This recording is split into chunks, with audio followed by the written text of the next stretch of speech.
¿Qué país queremos ser? Este año electoral, que recién está empezando, abre la oportunidad de pensar eso, ¿no? Pensar Uruguay a largo plazo.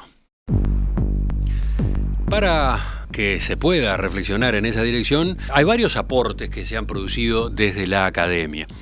Acá en Perspectiva hemos entrevistado a los autores de algunos de ellos. Bueno, hoy sumamos otro. El del Centro de Estudios para el Desarrollo, CED, que en diciembre publicó un documento titulado Un salto al desarrollo, Agenda 2025-2030. En este trabajo los autores señalan que Uruguay tiene la oportunidad de ser el primer país desarrollado de América Latina y para lograrlo sugieren una serie de reformas a encarar, entre ellas fomentar la competencia en la economía para reducir costos, simplificar la estructura burocrática del Estado o ajustar el régimen de promoción de inversiones. Si les parece, vamos a profundizar en esa iniciativa y para eso estamos con un amigo de la casa, Hernán Bonilla, economista, presidente y fundador del Centro de Estudios para el Desarrollo. Hernán, bienvenido. Muchas gracias, Emiliano. Un gran gusto estar por aquí. Yo decía un amigo de la casa porque te hemos tenido tantos años de este otro lado de la mesa, ahí en esa otra butaca, en las tertulias, ¿no? Sí. Cuando llegué fui derecho para ahí, pero bueno, me ubiqué donde me dijeron. No, esta vez te toca ahí, que es el lugar de los entrevistados. Hernán, refresquemos primero qué hace el CED, qué orientación tiene. Perfecto. El CED es un think tank, un centro de estudios, como decías vos hoy más temprano. Es algo muy común en muchos países. En Uruguay somos menos y capaz que es menos conocido. La organización institucional, think tank como tal, pero en general está orientado al análisis y propuestas de políticas públicas. En el caso nuestro, desde una visión liberal, podríamos decirlo, independiente de partidos políticos, gremiales empresariales, sindicales, organizaciones religiosas, etcétera. O sea, nosotros respondemos a una misión que es esta de analizar en profundidad, con análisis de calidad, los temas de interés público. Esa también es una diferencia importante, no somos una consultora. Si viene una empresa y nos dice quiero que investiguen tal tema o una investigación de mercado, tal tema que le interese, le decimos que no, que hay otras empresas que se dedican a eso, de hecho son empresas y no think tanks.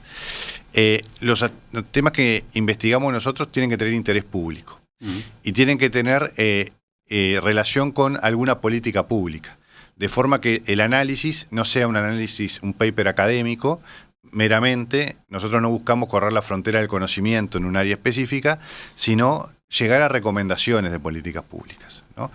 Lo más específicas posibles, y después tratamos también de empujar que esas medidas se tomen. Ese es yo diría que es el foco de nuestro trabajo. Yo decía, este documento detalla grandes líneas de acción para el próximo periodo de gobierno, para el próximo quinquenio. Bien podrían aparecer en un programa de un partido, ¿no? En la propuesta de un partido, de un candidato. ¿Qué objetivos persiguen entonces con esta publicación en concreto?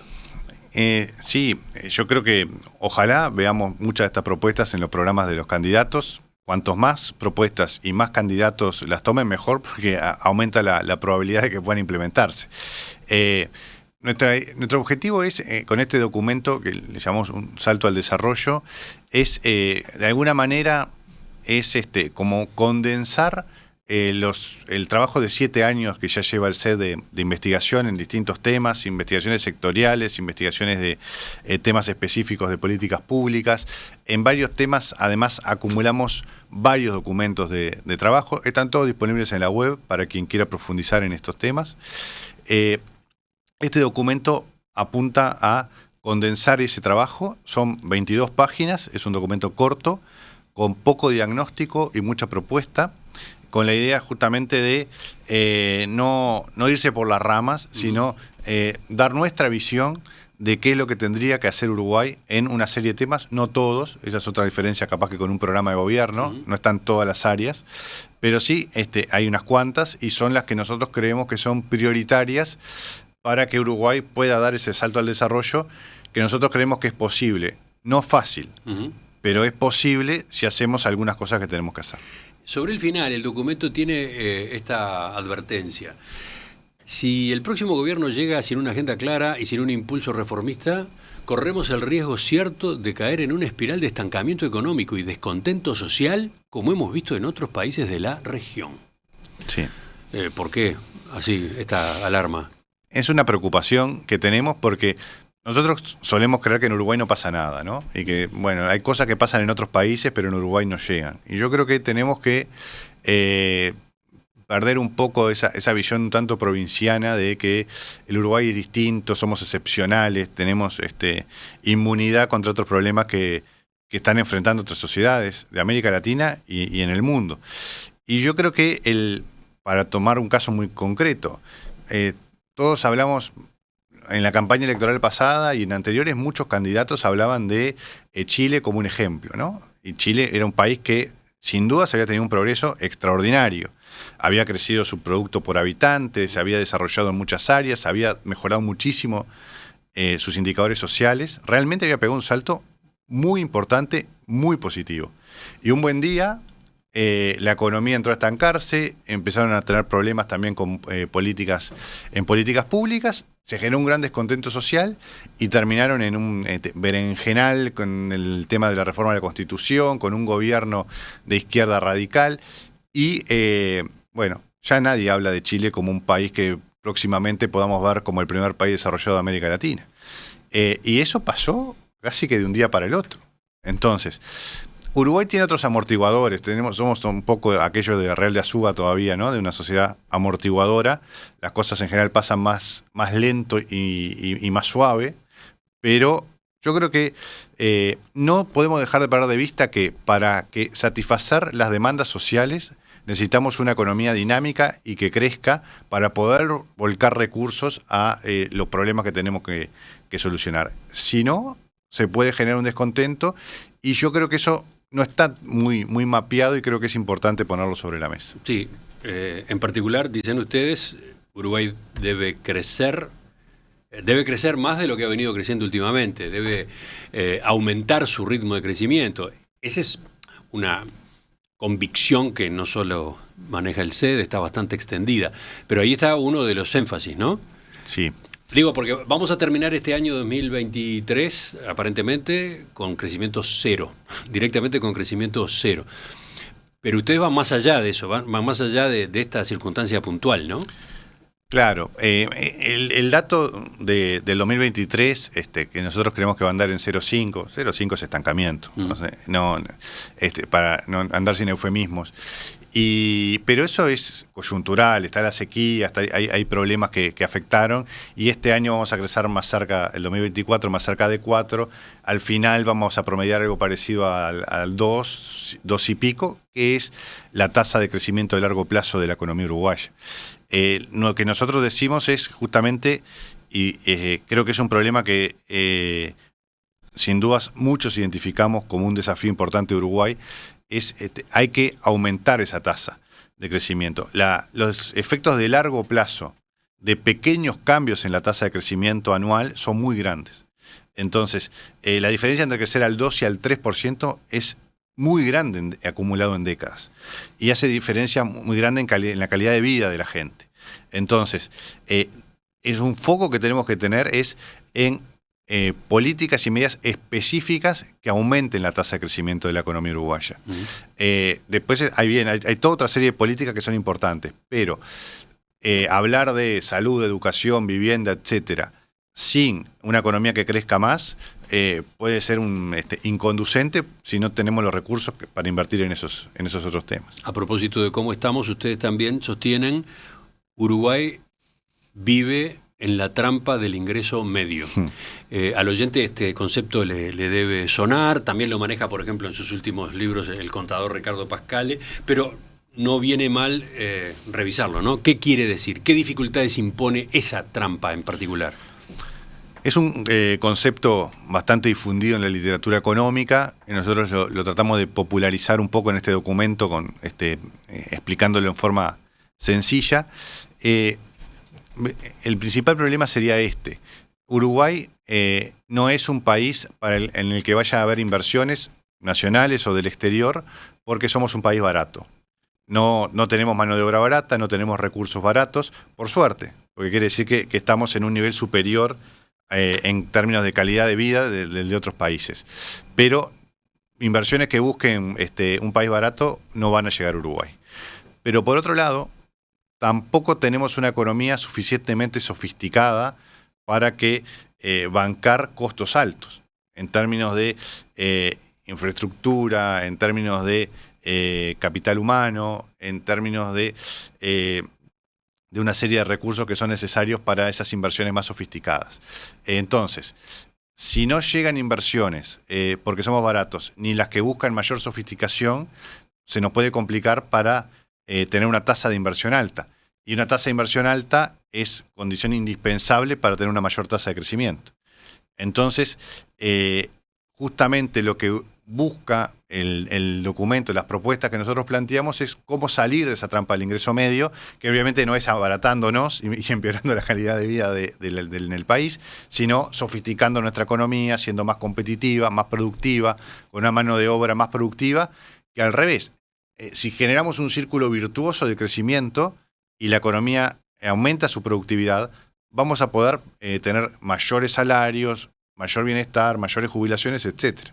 Entonces, eso es el desafío pasa por cómo mejorar esas condiciones para hacer una economía competitiva con costos altos. Y antes de entrar en las propuestas, ustedes afirman eso que yo mencionaba en la introducción, que Uruguay tiene la oportunidad de convertirse en el primer país desarrollado de América Latina. ¿Por qué?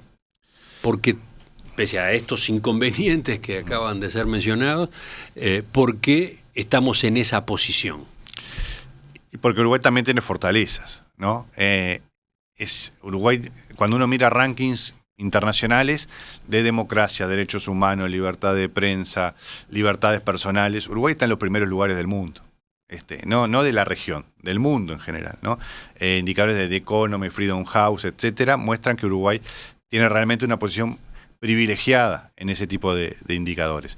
Cuando miramos indicadores económicos, facilidad para hacer negocio, competitividad, todos los relacionados más al área económica, estamos en mitad de tabla o mitad de tabla para abajo. Entonces, ahí y en algunas áreas con posiciones complicadas.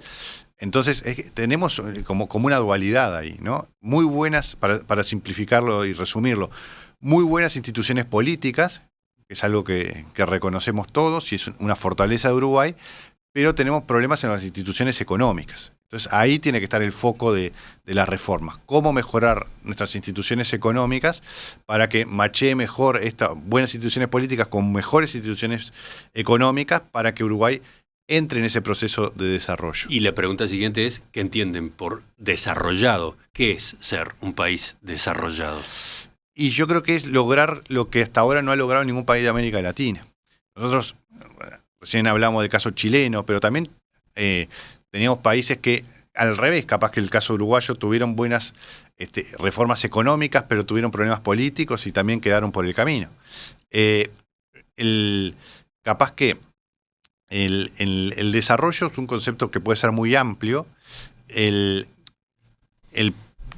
Yo lo definiría fundamentalmente como un país en el que las personas puedan vivir con el máximo grado posible de libertades políticas, sociales, económicas, de forma de que puedan desarrollar el proyecto de vida que quieran llevar adelante, formar la familia que quieran formar o no formar familia, poner una empresa o no ponerla, trabajar siguiendo sus intereses, y eso es posible en un país que tenga buenas instituciones políticas y buenas instituciones económicas. ¿Cómo se puede llegar a medir eso?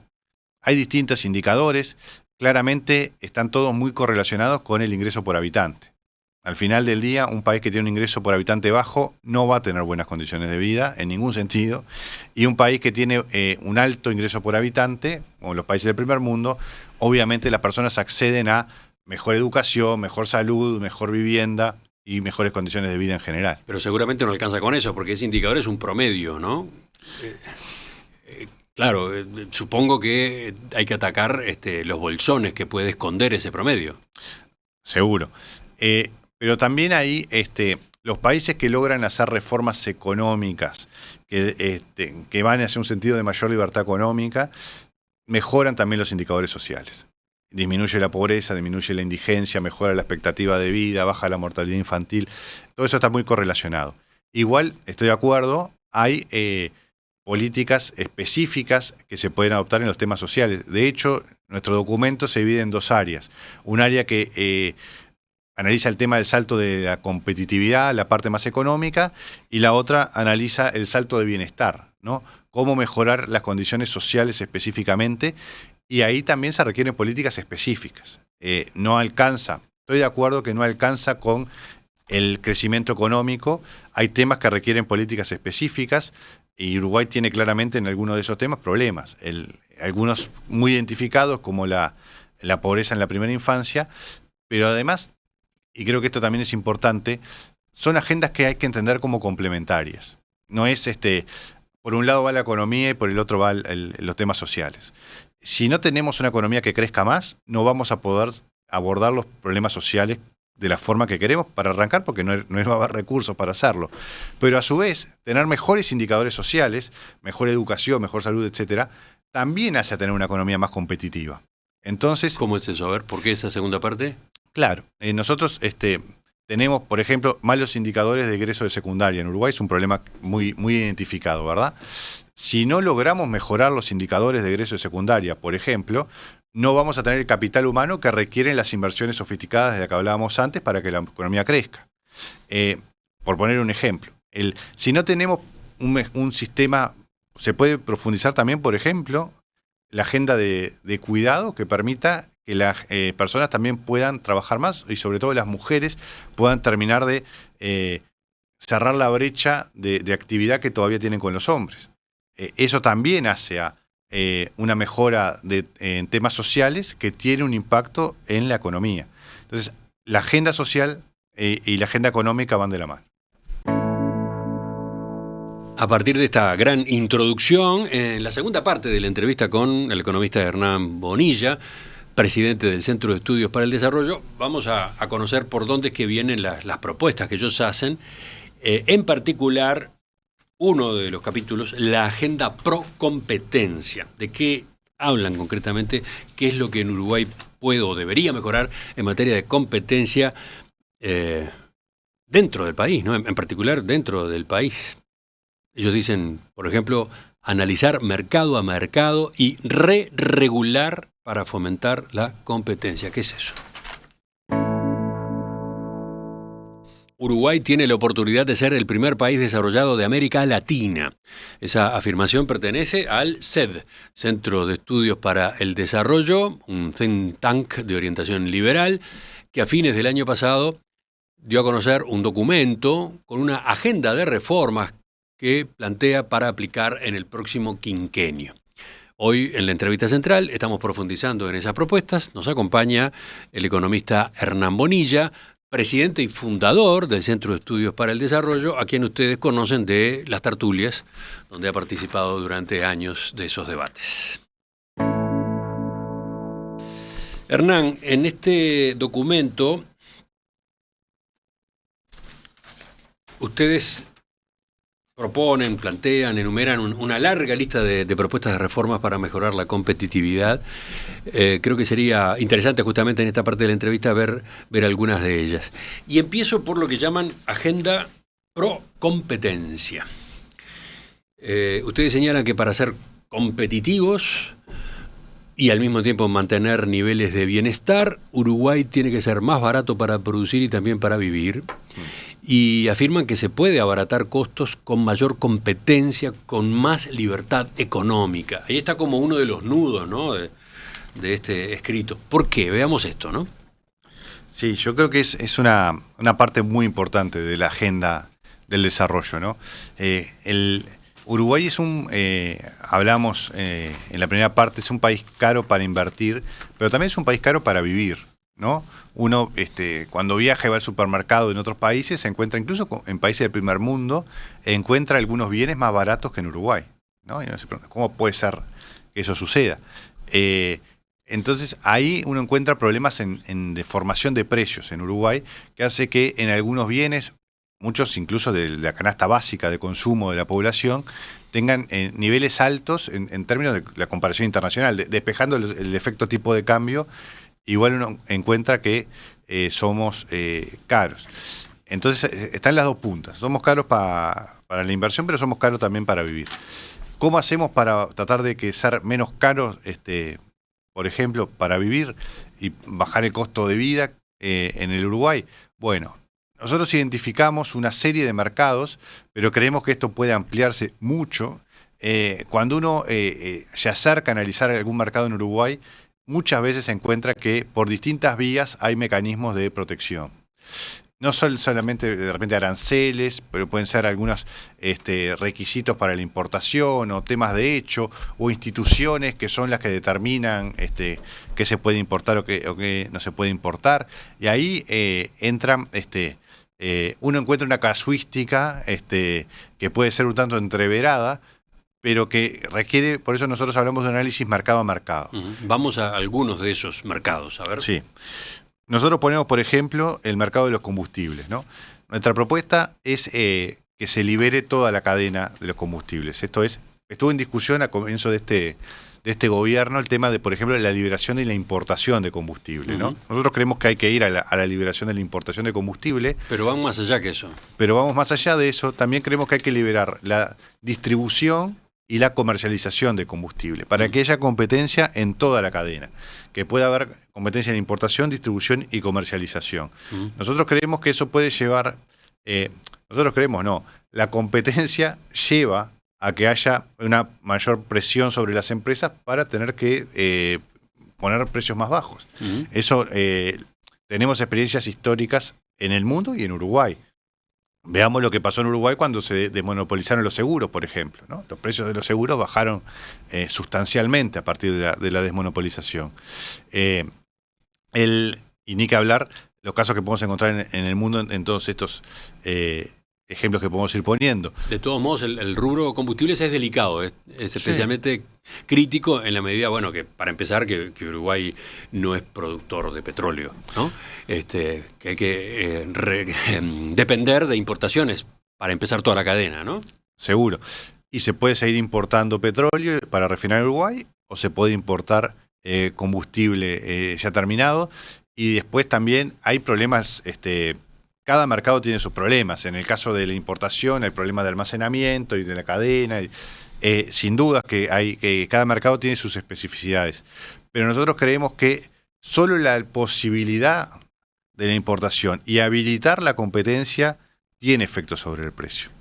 A ver, un par de comentarios ahí, simplemente porque tenemos que ir rápido. Se ha hecho la advertencia de que si se va por ese camino, Uruguay pierde soberanía. Soberanía, por ejemplo, para fijar precios en el mercado interno. Que un privado puede cobrar distinto en Montevideo que en Bella Unión, dependiendo de lo que le resulte más rentable. ¿Cómo ve ese planteo? Eso no le encuentro mucho asidero a esos comentarios. Porque si sucediera esto, los precios bajarían en todas las distintas partes de la cadena, tendrían que ajustar precios a la baja y terminaríamos con precios más bajos al consumidor en Bella Unión también. Puede haber distintos precios en distintos lados. Podríamos ver competencia de precios por estaciones de servicio, podríamos ver competencia por la distribución del combustible y también de esa forma podrían bajar los costos para las estaciones. Podrían haber superando los problemas logísticos que tiene la importación de combustible, podría haber competencia también allí. Entonces, al final, más allá de los problemas que yo reconozco que tiene la cadena, podría haber una baja del precio. ¿Qué pasaría con la refinería de ANCAP? Esa es otra pregunta. Y tengo varias, ¿no? Y capaz que nos extendemos demasiado en este punto. Podría seguir funcionando. No creo que se instale otra planta para refinar combustible en Uruguay. Pero sería rentable, sería lógica para un volumen de procesamiento de crudo que bajaría. No sé si bajaría. Cuando uno, lo lindo que tiene esto es que uno no sabe lo que va a pasar. Cuando uno abre la competencia, capaz que se sigue refinando el 100% de combustible y ANCAP lo vende y es la forma más barata de abastecerse. Pero también el propio ANCAP se va a ver presionado a bajar sus precios. Entonces, y otra pregunta. ¿El problema es el problema es de competencia o el problema son los impuestos? La carga tributaria que el Estado le ha ido metiendo a los combustibles. Sin duda, que la carga tributaria es una parte muy importante de la explicación del precio de los combustibles. Pero también digo, no, si entramos a ver qué impuestos hay que bajar, creo que casi todos vamos a ir por otros impuestos que nos parece que son más importantes bajar antes que el impuesto a los combustibles. Entonces hay que ir. Es cierto que parte importante del precio del combustible son los impuestos, pero creo que dado que no está en el menú en el corto plazo bajar impuestos a los combustibles, hay que ir por otro lado para bajar el precio. Vamos a otro de los mercados que ustedes proponen que se modifique para que haya más competencia. Alimentos, sí. Particularmente frutas y verduras y pollos. A ver. Este es un tema que yo también creo que es relevante porque forma parte de esos bienes de la canasta de consumo que son sensibles para la población. Y en la comparación internacional, nosotros encontramos que tenemos un desvío de precios hacia arriba. Los números están en el documento para el quien quiera mirarlos, pero ahí tenemos un problema de precios altos. ¿Y cuál es el principal razón que nosotros creemos que existe para eso? Son barreras a la entrada y básicamente en estos mercados que mencionabas, a la importación, ¿no? La forma en que se habilita la importación de frutas y verduras, en la que intervienen para esos permisos los famosos AFIDIs. ¿Los famosos qué? AFIDIs son el nombre técnico que tienen los permisos para importar frutas y verduras. Participan del proceso de habilitación los propios productores. Entonces, la tendencia natural es a que se habiliten poco o en circunstancias de cuando no hay, cuando hubo una sequía, cuando hay alguna anomalía. Si no, lo que tenemos es que eso se lleva a que tengamos precios altos de las frutas y las verduras, más altos de lo que serían si tuviéramos una libre importación. Que acá la forma que se implemente puede ser, no quiere decir que se libere toda la importación de un día para el otro. Puede ser gradual, puede hacerse pruebas pilotos.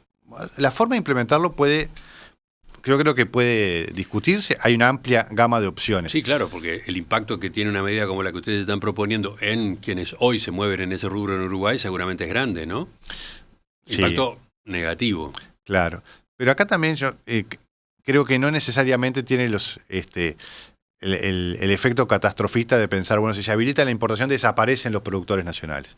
Por muchas razones, los productores nacionales tienen ventajas sobre sus importadores, ventajas logísticas, de conocimiento del mercado, de cercanía con los mercados, etcétera, que les juegan a favor.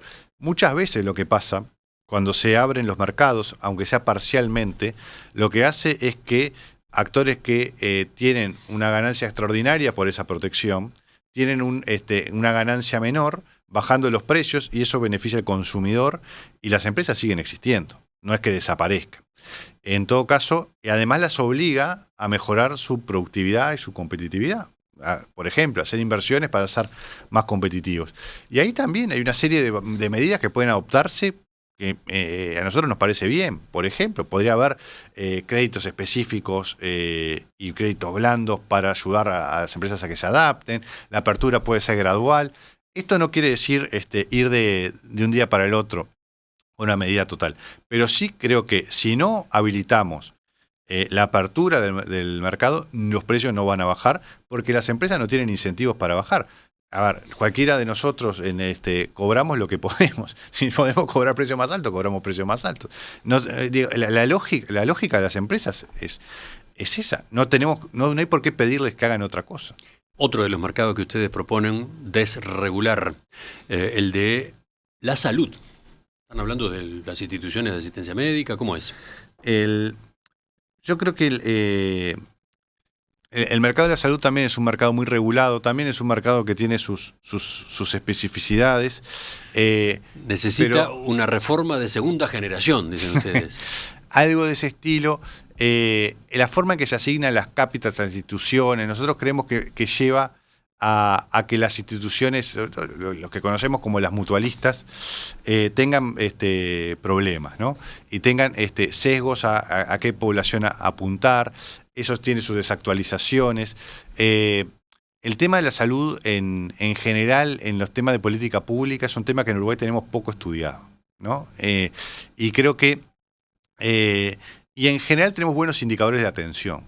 pero yo creo que hay que mejorar la salud financiera de las instituciones y eso en alguna medida pasa por también habilitar mayor grado de competencia, la forma en que se le asignan. No necesariamente esto es que pase a haber competencia abierta entre las mutualistas, sino cambios en la reforma, en lo que fue la reforma de la salud, ¿no? Y, por ejemplo, analizar la forma en que se asignan a través del FONASA las cápitas a las instituciones, establecer mecanismos, así se pueden establecer mecanismos de competencia, de forma de mejorar también los indicadores del sistema, no son tanto de cobertura, sino muchas veces de espera, de costos de algunos procedimientos. Bueno, ahí tenemos también tenemos oportunidades de mejora con una, capaz que más que una desregulación, por eso usamos la palabra re-regulación de ese mercado. Y menciono, o le pido que se extienda ahora, Hernán, en costos de insumos para la construcción. ¿Qué pasa ahí? Ahí también, en algunos temas hay con el acero o con algunos insumos que se usan en la construcción, también tenemos limitaciones o prohibiciones a la importación que encarecen los costos, ¿no? La lógica que uno encuentra en estos mercados es básicamente la misma, por distintos mecanismos que limitan la competencia. Y en general, el proveedor local no tiene ventaja sobre el importador. El asunto es que no sea una ventaja tal que llegue que esa ventaja no sea una barrera a la entrada que impida que se vea que no se vea expuesto a la competencia. La tensión que da el estar sometido a la competencia de las empresas es el mecanismo que hace que los precios bajen. Está el tema de la construcción mencionado, está el tema de los pollos también, es otro tema que yo creo que podría implementarse también mecanismos para habilitar importaciones y que también el precio baje, que es otro bien importante de la canasta de consumo. Nosotros también en el documento mencionamos otros productos, lo mencionamos aparte, pero la posibilidad de habilitar nuevos regímenes de importación, ¿no?, de algunos productos. Se ha hablado muchas veces del tema de la pasta de dientes. Ah, bueno, ¿no? Estaba pensando que iba para ahí, sí. El ejemplo archillevado y traído del dentífrico. El dentífrico. Y este es un caso capaz que un poco tanto particular, porque los que veníamos hablando hasta ahora, hay productores locales, hay, llamémosle, industria nacional que se puede ver afectada. Yo creo que no se vería tan afectada, creo que se vería tensionada a ser más competitiva y las empresas podrían seguir existiendo sin mayores inconvenientes si las cosas se hacen bien, si el proceso se hace bien. Ahora, hay otros bienes que no se producen en Uruguay. No se producen en Uruguay, pero tienen una especie de monopolio u oligopolio de importadores. Exacto. Y eso tiene que ver muchas veces con regulaciones que están, por ejemplo, en el Ministerio de Salud Pública, ¿no? Que para importar la pasta de dientes se tiene que presentar determinados documentos que solo tiene la propia empresa importadora del bien. Y en el caso de producto de higiene personal, uno se encuentra que el mismo producto que la misma empresa vende en Argentina, Uruguay y Brasil, despejando el efecto tipo de cambio, en Uruguay sale 2 o 3 veces más. ¿Y por qué la empresa vende el mismo producto 2 o 3 veces más en Uruguay que en Argentina o en Brasil? Porque puede. Porque acá tiene menos competencia. Porque nadie puede ir a Argentina o Brasil, comprar directamente a esa empresa en Argentina e importar en Uruguay para que se venda en Uruguay. Nosotros creemos que hay que facilitar los mecanismos para que eso pase. Y eso pasa por cambiar regulaciones de presentación de determinados documentos, en particular en este caso es el Ministerio de Salud Pública, que, por ejemplo, si ya está presentado el documento con la información del producto que hizo determinada empresa y yo importo exactamente el mismo bien, comprado incluso para la misma empresa, ¿por qué me piden que presente un documento que solo tiene la empresa y que yo no, y que por tanto no voy a poder importarlo?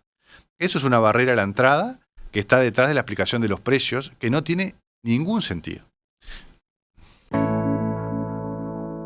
Antes de avanzar e ir en la parte final de la entrevista a otras de las propuestas que ustedes hacen, sobre estas que veníamos viendo ahora, ¿En el planteo del CED hay implícita una crítica a este gobierno? ¿A que este gobierno no avanzó como podría haber avanzado en estos puntos de favorecer la competencia en los mercados, en el mercado interno en particular? Yo creo que hubo algún intento en algunos de estos temas. El asunto está en que, bueno, la política tiene sus complejidades. El gobierno quiso liberar la importación de combustibles. Y no sé, el gobierno me refiero al Poder Ejecutivo, ¿no? Claro, pero el Poder Ejecutivo no es el único que resuelve, o mejor dicho, el presidente de la República y su sector político no es el único que resuelve. Acá hay una coalición de gobierno, ¿no? Exacto. Está bien, pero que lo haya es lo que le da la gobernabilidad. Pero digo que en muchos de estos temas el asunto está en que puede haber habido la idea de llevarlo adelante y, bueno, si no se tienen los consensos políticos para implementarlo, no se puede implementar. Es razonable. La política tiene restricciones que cuando uno habla de qué es lo que habría que hacer, no tiene. Pero notoriamente lo que usted señala es que acá hay demasiado para hacer. Sí. Que se avanzó poco en esta materia. Yo creo que en general son temas en los que nos ha costado mucho avanzar. Son problemas estructurales de Uruguay. Lo hablamos de la pasta de dientes, se habla hace muchísimos años y sí en muchos mercados. Yo creo que hay que lograr, para eso estamos nosotros también, no solo para poner el tema sobre la mesa, sino para tratar de que la opinión pública identifique estos problemas y los tengamos en cuenta también a la hora de votar. Si son temas, yo creo que muchos de estos temas además deberían ser políticamente populares. ¿Qué puede haber más popular que decir que se van a bajar los precios de los productos de higiene personal, de alimentos, etcétera? Pero creo que son problemas que no están tan identificados a nivel de opinión pública, y si los políticos yo creo que empiezan a ver que tienen su costado popular y su atractivo en la opinión pública, bueno, quizás logremos avanzar. Un salto al desarrollo, Agenda 2025-2030, ese es el título de este documento del CED. Con él volvemos enseguida en la última parte de la entrevista con Hernán Bonilla. En este documento que ha presentado el Centro de Estudios para el Desarrollo, Un salto al desarrollo, agenda para el próximo quinquenio, sobre el cual venimos conversando con el economista Hernán Bonilla, se señala que si hubiera que definir cuál es el gran desafío de Uruguay en esta etapa del desarrollo, sería ganar competitividad sin renunciar a niveles de bienestar. Es en esa línea que se van incorporando esta serie de propuestas que estamos desmenuzando, unas que tienen que ver con el fomento de la competencia en el mercado interno, otras que van a la regulación laboral. Vayamos a que es el numeral 4. Una regulación laboral para el siglo XXI. ¿Cómo la entienden? Creemos que cuando uno mira estos rankings de los que hablamos al principio sobre instituciones económicas, cuando uno ve la regulación del mercado laboral es de los que a Uruguay le da peor, ¿no? Tenemos un sistema de regulación laboral, la ley madre de esto viene de la Segunda Guerra Mundial, ¿no? Y tenemos un sistema que es hiperrígido en términos de cómo es la fijación de salarios, la descripción de categorías de trabajo, hasta la forma que se puede tomar la licencia o los horarios, cómo se puede distribuir los horarios de trabajo en la semana. Todo eso está tan hiperregulado que termina yendo en contra de los propios trabajadores. Muchas veces los trabajadores... Esta es la parte seguramente más difícil de comunicar para ustedes. ¿A dónde voy? A que cuando se escucha hablar de una regulación laboral para el siglo XXI, seguramente se enciende la alerta. Acá viene perjuicio para el trabajador, acá viene reducción de salarios, ¿no? Claro. No, vamos exactamente para el otro lado. Nosotros creemos que si mejoráramos la regulación del mercado de trabajo, se podría generar más empleo, mejoraría la productividad y mejorarían los salarios. Nosotros no queremos quitar ningún derecho a los trabajadores. Pero está pasando muchas veces, y más en los sectores dinámicos de la economía, que estas rigideces perjudican a los trabajadores, que no pueden elegir como quieren sus horarios de trabajo, que no pueden tener el tipo de trabajo que les gustaría acordar con la empresa por la descripción que tiene la categoría de trabajo en los consejos de salarios, que no se pueden acordar pagos por productividad, por ejemplo. Y eso muchas veces perjudica a los trabajadores. Nosotros creemos que los consejos de salarios pueden seguir existiendo en términos de fijar salarios mínimos y condiciones de trabajo en distintos sectores. Pero creemos que tiene que tener cambios importantes en materia de que tienen que ser mucho más descentralizados. Esto de que se fijen el determinado salario para determinada tarea en un sector que tiene empresas con 1.000 trabajadores o 2 trabajadores en Montevideo o en el interior, que factura mucho, que factura poco. No tiene ningún sentido. Entonces, diría que capaz, una de las primeras cosas que habría que hacer es descentralizar mucho más esa negociación. Incorporarle el realismo a las negociaciones, que muchas veces no tienen. Y de esa forma se va a poder llegar a soluciones que son mejores para las dos partes y que el Estado va a seguir mediando en esas relaciones laborales. No queda el trabajador indefenso ante una empresa grande. Muchas veces esta regulación permite mejorar las condiciones de trabajo. Y eso creo que se ve muy claramente en la industria del software, en las industrias que tienen más dinamismo laboral. ¿Qué es lo que pasa cuando hay competencia? El sector le va bien, crece y hay competencia por los trabajadores, hay poco desempleo y se pelean por los trabajadores y los salarios suben. Entonces, cuanto más, volviendo al tema de la competencia, cuanto más competencia haya por contratar a esos trabajadores, al final los salarios también van a ser mayores.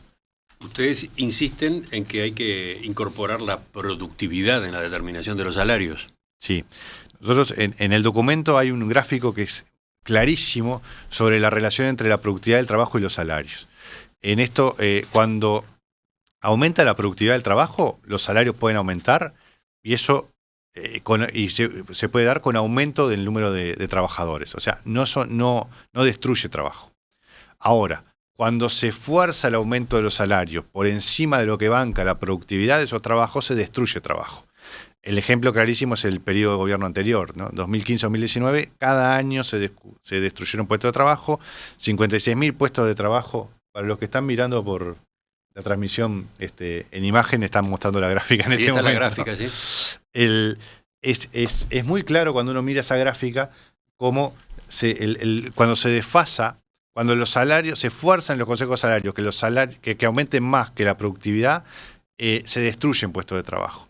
Entonces, ¿qué es lo que hay que hacer? Aumentar la productividad del trabajo, porque esa es la forma de que poder acompasar las dos cosas, que aumente la cantidad de personas que trabajan y que aumenten los salarios. El objetivo es que aumenten las dos cosas, que aumenten la cantidad de gente que trabaja y que aumenten los salarios. Si no logramos aumento de productividad, eso no es posible. Y por más voluntarismo que haya en los consejos de salarios de fijar aumento de salarios, eso, si no hay aumento de productividad, es a costo de puestos de trabajo.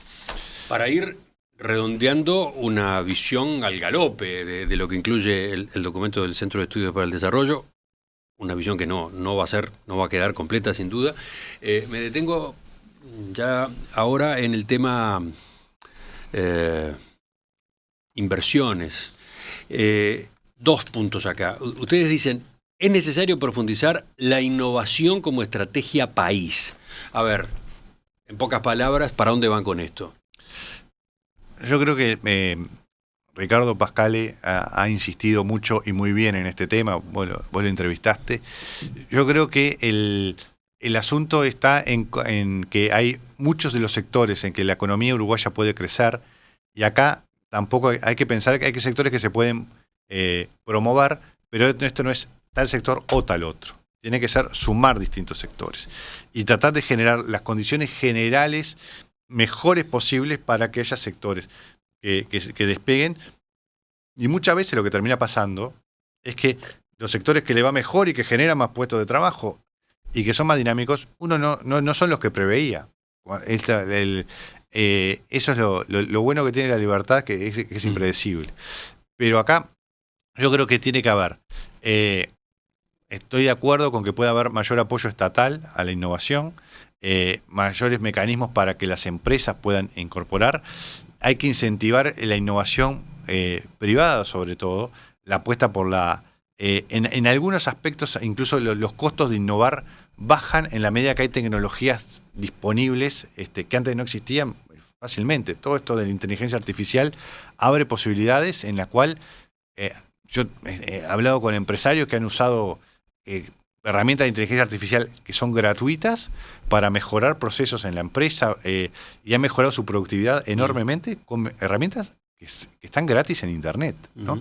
Entonces, yo creo que los mecanismos que faciliten la incorporación de innovación, que no solo es tecnologías, innovación puede ser cómo hacer distintas las cosas que se hicieron hasta el momento, cómo hacer distintos mecanismos de distribución de productos, de la fabricación de productos, ni que hablar en servicios, en que esto puede ser mucho más dinámico. Y Uruguay ha tenido una revolución silenciosa en el sector servicios. Lo que ha crecido la exportación de servicios en Uruguay en los últimos años es increíble, y ahí es un sector que pasa medio desapercibido, pero que hace poco ruido en general en la prensa, pero está generando muchos empleos de buena calidad. A partir de esa experiencia, ustedes sugieren poner, por ejemplo, el foco en la economía naranja y la economía plateada. Dos palabras también a propósito de qué estamos hablando. La economía naranja es la economía de la cultura, de la educación, ¿no? En general, cuando hablamos de cultura, educación, nos enfocamos en los aspectos estrictamente culturales, ¿no? Y que son importantes también, las políticas culturales que hace el SODRE, etcétera. Pero yo creo que hay que también incorporar el enfoque económico en estos temas. Y así como hemos captado, por ejemplo, un centro de innovación de Harvard instalado en Uruguay, facilitar la llegada de esos actores.